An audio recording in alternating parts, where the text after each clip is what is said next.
I've been asked to provide some insight to problem number 6 on homework number 4. Before you can do problem number 6, you need to open the standard normal calculator, which can be found on the left-hand toolbar. So we're going to hit this green button, Normal Calculator. We're going to optimize it to make it bigger. And then let's just take a moment to scroll down. It actually has an upper screen and a lower screen. The upper screen is going to be for figuring out probabilities or areas if you know your z-score. And the bottom screen is going to be for figuring out z-scores if you know a shaded area. So we're going to take a moment and minimize that. We're going to be using it throughout problem number 6. So problem number 6 has several parts, and I've set up my screen so that I have a display of the question on the left-hand side and the standard normal calculator on the right. You don't really have to do that. You can just toggle between the question and the standard normal calculator. Let's read the first part of the question.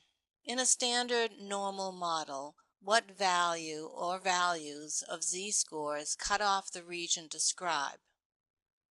Don't draw the picture. First one, the highest 10%. Well, this one is just more common sense. Highest means the greatest or the top. This would be the bottom 10%. This sure looks like the highest 10%. This shaded area is more than 50%, so it can't be correct. This is more than 50%, so it can't be correct. So a quick process of elimination, the answer is B. And let's see what we're going to do here. We want to make sure we can check our answer, and that's correct. And we're going to continue. Now it asks us, what's the z-score that cuts off the highest 10%?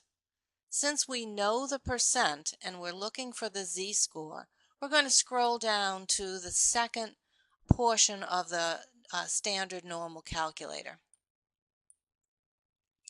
We want to be shading above, and we want the area above to be 10%, so 0.10. That will be our shaded area. And the reported z-score is 1.2816, and they want it to 2 decimal places. So we're going to enter 1.28, and we're going to check our answer. That's good. Okay, and let's continue. Now it says choose the graph for the highest 55%. Highest again means shade above. So we're going to be ruling out B and C because they're shading below. 55% is going to be more than half. The one that looks to be more than half is D. And we're going to check our answer. And we're going to continue.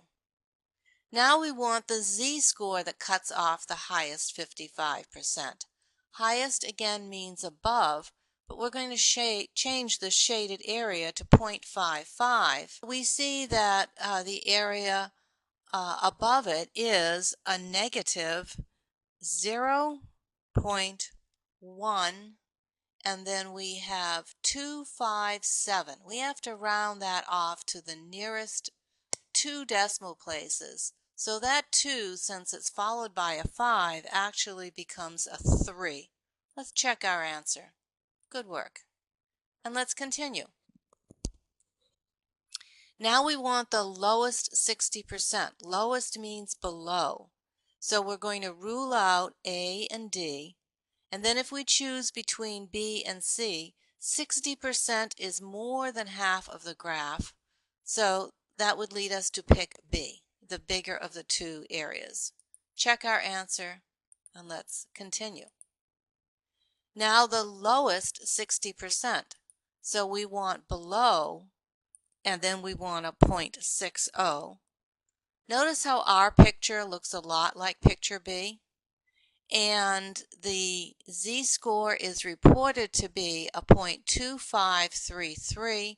To 2 decimal places, that would be a 0.25. Check our answer, and let's continue. And the next one says the middle 70%. Well, this is not the middle. This is the lowest 70%. This one's crazy. This one certainly looks like a middle 70%.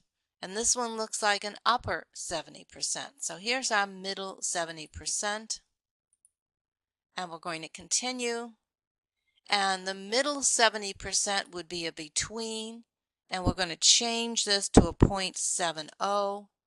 And the cutoff values would then be over here a negative 1.0, and I'm going to call it a 4 because I'm rounding to 2 decimal places, and a 1.04 if I'm rounding. Check our answer, and we're done.